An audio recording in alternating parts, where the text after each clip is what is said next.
தகவல் அறியும் உரிமை சட்டம் அதாவது ஆர்டிஐல நமக்கு ஒரு பெரிய பவர் இருக்கு இல்லையா? ஆனா ஒரு சின்ன டெக்னிக்கல் தப்புனால நம்ம மனுவே நிராகரிக்கப்படலாம்னு உங்களுக்கு தெரியுமா? அதுக்கு காரணம் இந்த உகந்த அரசுங்கிற ஒரு விஷயம்தான். அது என்னன்னு ரொம்ப சிம்பிளா பாத்திரலாமா? யோசிச்சு பாருங்க. நீங்க ரொம்ப மெனக்கெட்டு ஒரு ஆர்டிஐ மனுவை ரெடி பண்ணி அனுப்புறீங்க. ஆனா அது கரெக்டான ஆபீஸ்க்கு தான் போகுதா? ஒருவேளை இல்லைன்னா உங்க உழைப்பு மொத்தமும் வீணு இல்லையா? சோ இது ஒரு சின்ன கேள்வி இல்ல. உங்க மனுவோட ஃபர்ஸ்ட் ஸ்டெப், அதோட வெற்றியை முடிவு பண்ற முதல் புள்ளி இதுதான். ஆனா ஒரு நல்ல விஷயம் என்னன்னா, இதுக்கு பதில் தேடி நாம எங்கேயும் அலையவே வேண்டாம். ஆர்டிஐ சட்டத்திலேயே இதுக்கு பதில் இருக்கு. கரெக்டா சொல்லணும்னா 2005 ஆர்டிஐ சட்டத்தோட செக்ஷன் 2A. அங்க தான் இதுக்கு தெளிவான ஒரு விளக்கம் கொடுத்திருக்காங்க. நம்ம குழப்பத்தை தீர்க்கிற சாவி இங்க தான் இருக்கு. இந்த செக்ஷன்ல நாம முக்கியமா கவனிக்க வேண்டிய ஒரு வார்த்தை இருக்கு. அதுதான் உகந்த அரசு. இங்கிலீஷ்ல அப்ரோப்ரியேட் கவர்மெண்ட்னு சொல்லுவாங்க. ரொம்ப சிம்பிள். நீங்க எந்த பப்ளிக் அத்தாரிட்டி கிட்ட தகவல் கேக்குறீங்களோ அது யாருடைய கண்ட்ரோல்ல இருக்கு? சென்ட்ரல் கவர்மெண்ட் கண்ட்ரோல்லையா இல்ல ஸ்டேட் கவர்மெண்ட் கண்ட்ரோல்லையா? இத முதல்ல கண்டுபிடிக்கணும். அவ்வளவுதான் விஷயம்.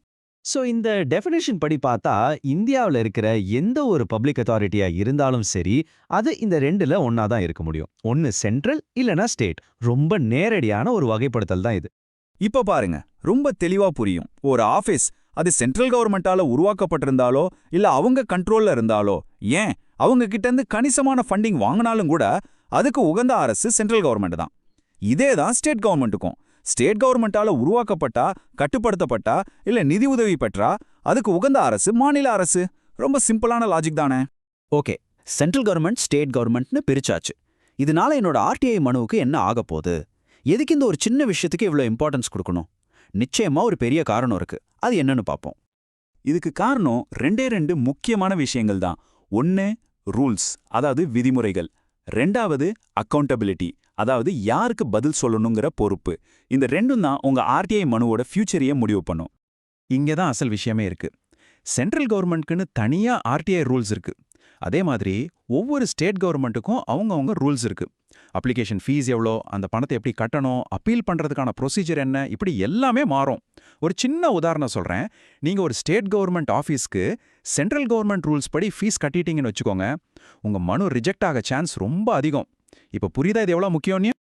அடுத்து ரொம்ப ரொம்ப முக்கியமான ஒரு ஸ்டேஜ், அப்பீல், அதாவது மேல்முறையீடு. உங்களுக்கு கேட்ட தகவல் கிடைக்கல இல்ல தப்பா இருக்குன்னா நீங்க அப்பீல் பண்ணுவீங்க இல்லையா? அப்போ எங்க போவீங்க? இங்க தான் இந்த உகந்த அரசு நமக்கு உதவுது. நீங்க தகவல் கேட்ட ஆபீஸ் சென்ட்ரல் கவர்மெண்ட் கீழே வந்தா நீங்க நேரா சென்ட்ரல் இன்ஃபர்மேஷன் கமிஷனுக்கு போகணும். ஒருவேளை அது ஸ்டேட் கவர்மெண்ட் ஆஃபீஸா இருந்தா அந்தந்த ஸ்டேட் இன்ஃபர்மேஷன் கமிஷனுக்கு தான் போகணும். மாத்தி தப்பான இடத்துக்கு போயிட்டீங்கன்னா உங்க அப்பீல் செல்லாது. சோ உங்க உரிமைக்கான கரெக்டான வழி இதுதான். ஆக மொத்தத்துல நாமும் புரிஞ்சிக்க வேண்டியது என்னன்னா, இந்த உகந்த அரசுங்கிறது ஏதோ ஒரு சட்டத்துல இருக்கிற டெக்னிக்கல் வார்த்தை மட்டும் கிடையாது. அது உங்க ஆர்டிஐ மனுவோட பயணத்துக்கான ஒரு கூகுள் மேப் மாதிரி. இந்த மேப் கரெக்டா இருந்தாதான் நீங்க போக வேண்டிய இடத்துக்கு, அதாவது உங்க உரிமைக்கான பதிலுக்கு சரியா போய் சேர முடியும்.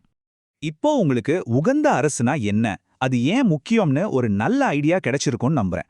உங்களுக்கு இன்னும் டீடைல்ஸ் வேணும்னா தமிழ்நாடு தகவல் ஆணையத்தோட வெப்சைட்டை பாருங்க. இனிமே நீங்க ஆர்டிஐ மனு எழுதும்போது இந்த ஒரு சின்ன விஷயத்தை மட்டும் மறக்காம செக் பண்ணி அனுப்புங்க. சரியான இடத்துல கேட்டா சரியான பதில் கண்டிப்பா கிடைக்கும்.